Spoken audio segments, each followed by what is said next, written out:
Oi, gente, tudo bem? Hoje eu vou dar aula sobre o segundo governo de Vargas. Já falamos sobre o primeiro, tem que acessar lá no canal, que é o governo constitucional.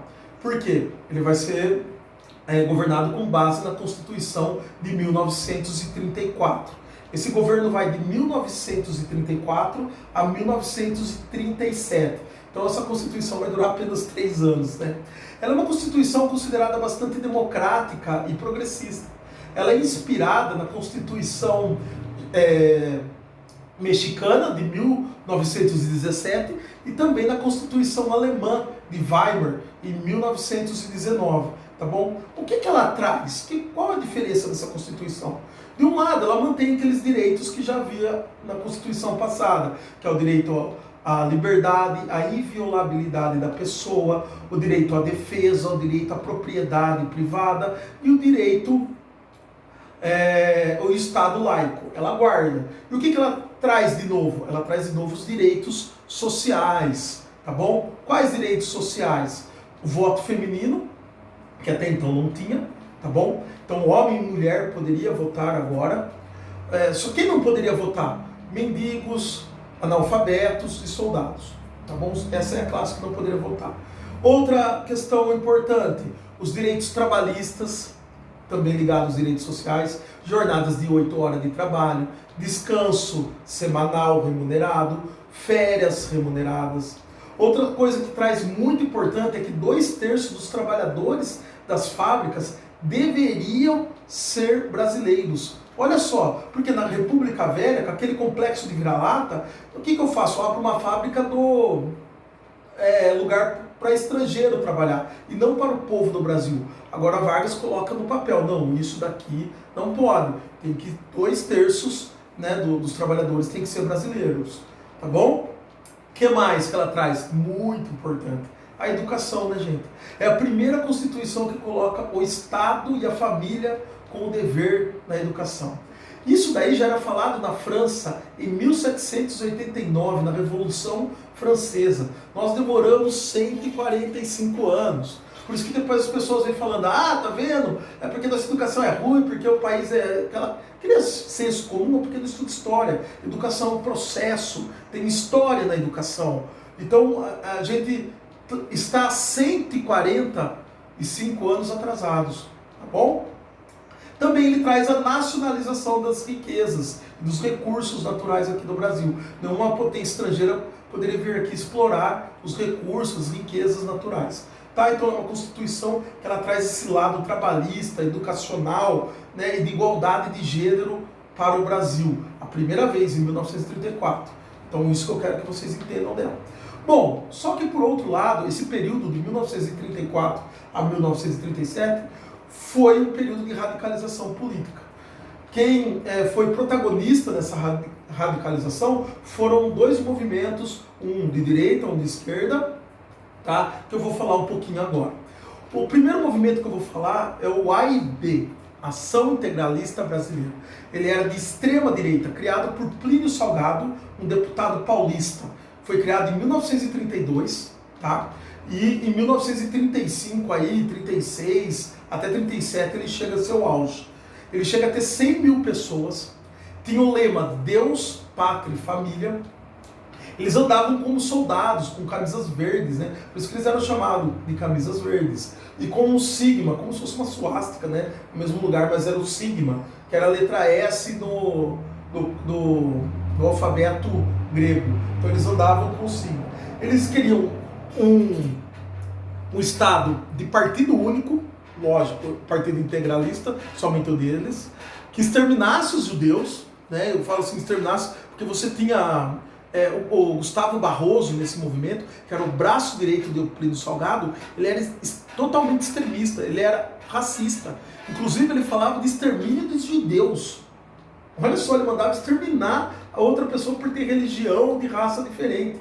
Ele pregava extermínio. Então é um partido extremamente autoritário, ligado ao fascismo italiano e ao nazismo alemão. Tá bom? O AIB. Depois a gente pode falar mais. Inclusive o Miguel Reale vai ser pai do Miguel Reale Júnior, que tem toda uma história política contemporânea muito importante agora. O outro movimento, só que agora à esquerda, é o movimento ANL, Aliança Nacional Libertadora, que era comunista. Eles queriam a reforma agrária, também queriam um governo de partido único, Partido Trabalhador, né? Partido Comunista, reforma agrária, não pagamento da dívida externa e nacionalização das indústrias, empresas para o Brasil, né? Ou seja, uma Nestlé, por exemplo, seria transformada em empresa de trabalhadores aqui do Brasil, certo? Esse movimento vai tentar tomar o poder em 1935, que vai ser esse ato vai ser chamado de intentona comunista, tá bom? Eles vão conseguir tomar 3 cidades: Natal, Recife e Rio de Janeiro. Porém, vai ser desarticulado por Vargas, tá? Luiz Carlos Prestes, que era o líder da ANL, o grande líder, vai ser preso, condenado a 30 anos, e sua mulher, Olga Benário, né, ela vai ser mandada para a Alemanha, deportada para a Alemanha, ainda grávida de Luiz Carlos Prestes. Olha só, o Getúlio Vargas aí, tu vai falar, Getúlio Vargas é melhor que o integralismo, pior, melhor, velho. Nesse quesito a gente vai ver que Getúlio Vargas era o Darth Vader, né, o cara era foda. Ele manda a Olga para a Alemanha, a Olga grávida ainda, ela tem um neném. Depois, o que os nazistas fazem com comunistas? Extermina. Assim como os nazistas fazem com Testemunha de Jeová, com gay, com cigano, com judeus principalmente, com comunista também. E aí vem aqueles caras atualmente, gente, falando aquelas bobagens, que o nazismo era de esquerda, né? Inclusive um líder aí, né, falou que o nazismo é de esquerda. Cara, vai estudar história. Se o nazismo fosse de esquerda, quando a Olga Benário, que era comunista, fosse mandada para lá, não tinha executado ela. O cara não conhece a história do Brasil. Quem fala que o nazismo é de esquerda não conhece a história do Brasil, tá?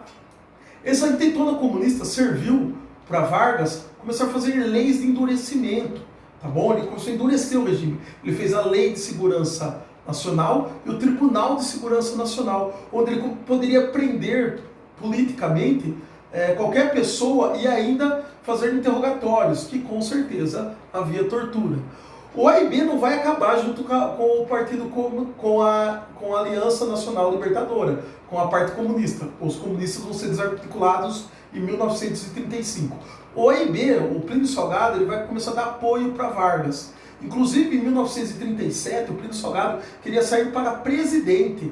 Só que o que acontece? Ele vê que Vargas não vai deixar as eleições acontecerem, ele apoia Vargas, pedindo somente o Ministério da Educação, que na época chamava Ministério da Educação e Saúde, também criado na era Vargas em 1930, assim como o Ministério do Trabalho e assim como a Justiça Eleitoral foi criada por Vargas. Só que quando Vargas assume o poder, ele dá o golpe de Estado, que vai ficar para a próxima aula, mas só para terminar aqui, ele não fala nada sobre o integralismo. Então os integralistas se sentem traídos, porque nem cargos ele ganha, a não ser o Miguel Reale, vai ganhar um cargo no governo Vargas, e vão tentar 2 atentados, 2 levantes contra Vargas. Um levante, inclusive, tentar a invasão do Palácio do Guanabara, tentando prender Vargas, que vai acabar sendo derrotado pelas forças varguistas. Inclusive 7 foram mortos ali no momento do combate, e parece que outros foram mortos, com certeza foram mortos, parece não, a sangue frio por Vargas.